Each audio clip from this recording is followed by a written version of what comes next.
Vamos lá para mais uma rodada de perguntas e respostas?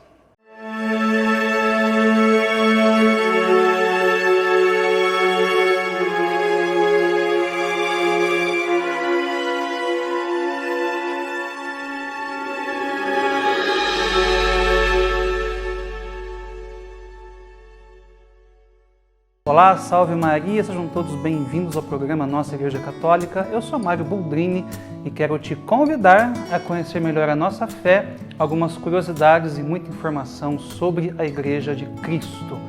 Já lembrando mais uma vez que se você não é inscrito em nosso canal, você pode fazê-lo no YouTube e também ativar todas as nossas notificações, tá?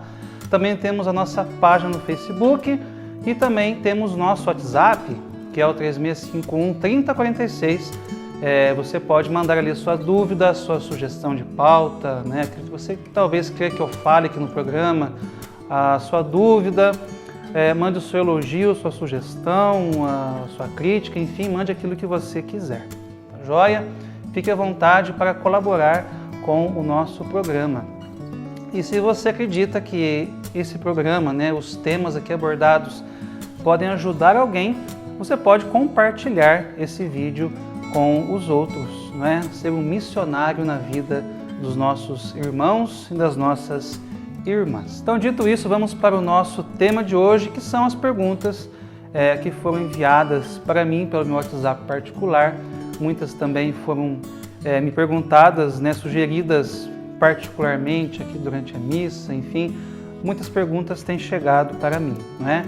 Faça a sua também, né, pelo nosso WhatsApp, caso você tenha, né? São perguntas pequenas, aliás, são perguntas interessantes, mas as respostas são curtas, né? Então dá para responder assim de uma maneira geral dentro de um programa só. Então, nossa primeira pergunta é: qual é a diferença entre freira, irmã e madre, né, no ramo feminino? E no campo masculino, qual é a diferença entre frei e padre? Vamos então ver primeiro no ramo feminino, tá joia? A palavra freira, ela deriva de frei, não é? Frei é o masculino e freira é o feminino. E vem de frater, né? Vem dessa palavrinha aí, frater, que significa irmão, significa irmã, não é? Então, freira e irmã têm o mesmo significado. Se você encontrar uma religiosa, no caso aqui em Piau nós temos as Irmãs Apóstolas do Sagrado Coração de Jesus, se você se dirigir a ela como freira ou como irmã, vai dar no mesmo, tá? Sendo que o mais usual é nós nos dirigirmos a elas como irmãs mesmo, tá joia? Então, freira e irmã têm o mesmo significado. O que significa então irmã? Irmã é a pessoa, aliás, é a mulher que já se consagrou a Deus dentro da sua ordem religiosa, né? Vamos tomar aqui, por exemplo, então, as Irmãs Apóstolas aqui em Piau mais uma vez. Elas entram no postulantado, depois passam pelo noviciado, até terem a sua consagração total, fizerem a sua profissão. Tem a profissão temporária e tem a profissão solene, né? Quando elas então aí dedicam, consagram a sua vida pelo resto, né, dos seus dias para Deus. Essa é a irmã, né? A pessoa que professa, que se consagra a Deus e passa por todas as etapas de formação dentro de uma ordem religiosa. E agora a palavra madre. A palavra madre vem de mater e significa mãe. A madre, ela é também uma irmã, só que a única diferença é que ela coordena todas as irmãs, não é? É comum vermos as madres superioras. São as irmãs que encabeçam aí as outras irmãs e tomam conta do convento, né? Tomam conta aí das outras irmãs. Então essa é a diferença básica entre freira, irmã e madre. E agora no campo masculino nós temos os freis e temos os padres, não é? Também temos os freis, os irmãos e os padres, não é? No campo masculino. e a diferença é basicamente a mesma também, né? Frei é aquele que dedica a sua vida a Deus, não é? Assim como as irmãs, e também o frei tem o mesmo significado de irmão. Então eles se consagram, têm o mesmo processo aí de caminhada, de profissão religiosa. A única diferença é que o padre, ele é um homem ordenado, não é? Ele passa por todos os mesmos processos, só que ao invés de se tornar apenas irmão, né, um irmão professo, ele se ordena sacerdote. Só que também é comum nós vermos freis que são padres, né? A única diferença é essa, né? O frei tem o mesmo significado de irmão, né? Vem de frater, que significa irmão. Só que um frei, ele pode se tornar um padre. Agora, um irmão, né, um irmão religioso, ele é apenas irmão. Nós temos, por exemplo, a congregação redentorista, onde nós temos irmãos e temos padres. Para quem conhece aqui o pinhalense, o irmão Alain, não é? Ele é apenas um irmão. Ele professou já solenemente e ele é um irmão consagrado. E nós temos os padres, não é? Que também se consagraram, mas que receberam aí o sacramento da ordem. Então essa é a diferença básica de todas essas palavras aí que designam os nossos irmãos e irmãs religiosas. A nossa próxima pergunta é interessante também, né? Por que é que Maria tem tantos títulos? Olha só. A gente já se perguntou isso, né? Por que que nós conhecemos Nossa Senhora como tantos títulos? Simplesmente porque cada local que ela apareceu, né, nas suas aparições, ela é homenageada da forma como ela foi vista e no lugar que ela apareceu. Basta nós olharmos a história das aparições. Temos, por exemplo, a Nossa Senhora de Fátima, que apareceu na cidade de Fátima, em Portugal, para os 3 pastorinhos, né? Lúcia, Francisco e Jacinta. Todos nós conhecemos essa história. Então, a forma como ela está retratada, não é a forma como os pastorinhos viram ela. Uma senhora de branco, né? De um branco muito intenso. E, basicamente, o formato da imagem de Nossa Senhora de Fátima é como as crianças descreveram ela para as pessoas. Temos Nossa Senhora Aparecida, por exemplo, aqui no Brasil, a nossa padroeira. Ela é Nossa Senhora Aparecida porque ela apareceu nas águas do rio Paraíba do Sul, não é? No ano de 1717, a 3 pescadores. Não é? Só que, ao invés de ser uma aparição, né, uma visão, como na dos pastorinhos, ela apareceu na forma de uma imagem milagrosa. Então, para homenagear Maria nesse sentido, temos aí Nossa Senhora da Conceição Aparecida, porque é uma imagem de Nossa Senhora da Conceição, porém ela é aparecida porque ela apareceu nas águas do rio Paraíba. Nós temos a Nossa Senhora de Lourdes, que apareceu em Lourdes, na França, a Santa Bernadette. Então, o formato da imagem, como nós vemos, toda de branco, com uma cinta azul, é a forma como Santa Bernadette descreveu a visão dela, né? Nossa Senhora, como ela enxergou Nossa Senhora. E tantos outros títulos de Maria que nós conhecemos, Nossa Senhora de Guadalupe, Nossa Senhora do Perpétuo Socorro, Nossa Senhora da Saúde, Nossa Senhora dos Desterros, Nossa Senhora das Dores, enfim, são muitos títulos com que Maria é homenageada. Mas basicamente é isso, né? É a forma que o povo tem de homenagear a Mãe de Deus, pela forma como ela apareceu e talvez também na cidade, né, no local que ela apareceu, tá joia? Só que o importante é que nós tenhamos sempre em mente que todos esses títulos que Maria recebe, eles estão voltados para Maria, Mãe de Deus, que é o principal e o maior título que Maria pode receber.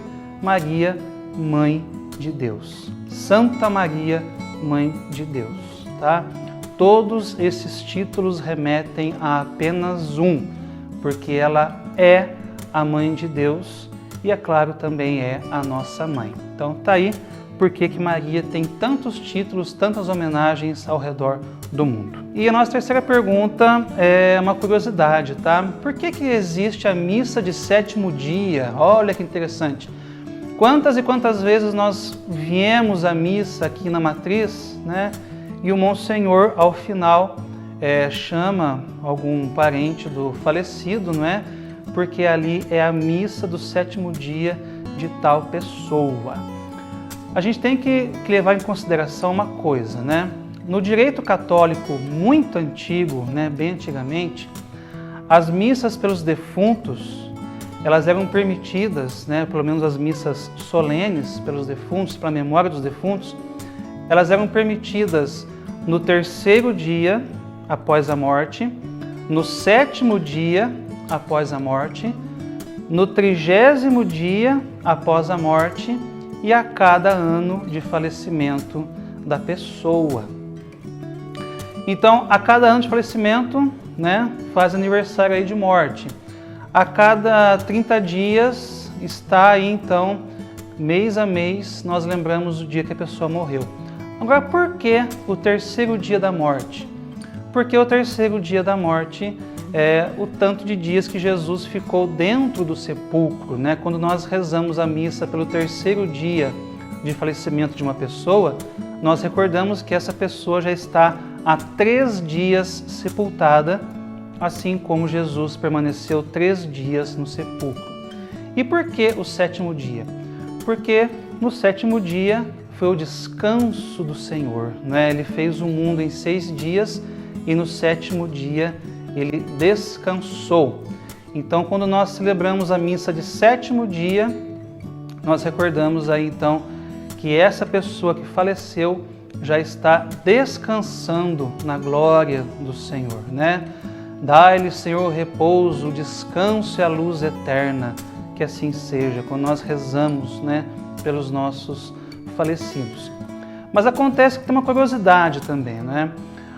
Aqui no nosso Brasil, nós sabemos que a nossa nação é um país com uma grande extensão territorial. Então ficou comum acontecer o seguinte: às vezes a pessoa morre, não é?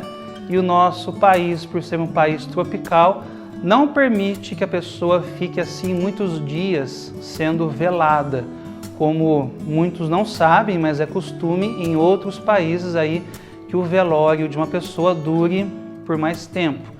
Aqui no Brasil não. Aqui se nós começamos um velório cedo, nós provavelmente terminamos à tarde o velório, né, com o enterro do falecido. Ou se a pessoa morre à tarde, ela passa a noite em velório e é enterrada logo cedo. Esse é um costume brasileiro, né, porque é um país tropical e não permite que o velório aí se estenda por mais tempo. E por que então a missa de sétimo dia? Porque às vezes não dá tempo dos parentes chegarem para o velório, mas em 7 dias, com certeza, as pessoas conseguem chegar, né, na casa, né, na cidade do falecido e poder então celebrar aí a sua Páscoa, celebrar a sua missa na sua memória. Então, quando eu pesquisei isso, né, para falar aqui, que eu ouvi uma aula do Padre Paulo Ricardo, ele disse o seguinte também, que a missa de sétimo dia é um costume praticamente brasileiro, né, bem abrasileirado mesmo. Porque de fato, no Brasil nós não conhecemos locais que façam, paróquias que façam a missa de terceiro dia, né? Agora, de sétimo dia é muito comum nós vermos no Brasil inteiro. Também as missas de 30º dia e as missas de 1 ano de falecimento, né? 1 ano, 2 anos, enfim, vai-se aí os aniversários da morte da pessoa. Então, por isso que nós conhecemos então a missa de sétimo dia, para lembrarmos que no sétimo dia o Senhor descansou e nós também temos a certeza de que essa pessoa também descansa na glória de Deus. E são 7 dias, né? Se a pessoa morreu na terça-feira, a missa celebra-se na terça? Não, celebra-se na segunda, porque na segunda completam-se 7 dias a morte da pessoa. Se fosse na terça, era uma semana, né? Seriam 8 dias. Então levamos mesmo em consideração esse fator dos 7 dias. E aproveitando um gancho aqui, né? Reze pelos seus falecidos. Se você não tem esse costume de rezar pelas almas dos seus entes queridos que já se foram, reze, não é? Porque é quase raro nós vermos uma pessoa que morre em capacidades da alma de ir diretamente para o céu. Nós, como cristãos católicos, acreditamos que quando nós morremos, se nós não estamos em perfeito estado de graça para entrarmos no céu, nós vamos para o purgatório, não é? E o purgatório ali, então, é um estado que a alma necessita de muitas orações, das nossas lembranças, para que ela possa passar por esse tormento logo, né, por essa purgação e possa entrar aí no reino dos céus. Então, lembremos sempre de rezar pelos nossos falecidos, pelos nossos entes queridos que já se foram. Muito bem, então, com essa pergunta eu encerro o programa de hoje, de mais uma rodada de perguntas e respostas. E se você tem a sua dúvida, não é? Mande para nós aqui, que nós com certeza faremos um programa bem especial para nós mostrarmos, né, a nossa fé, aquilo que nós acreditamos, aquilo que a igreja pensa, prega e ensina. A você que esteve conosco, o meu muito obrigado e até o próximo Nossa Igreja Católica, se Deus quiser. Até lá!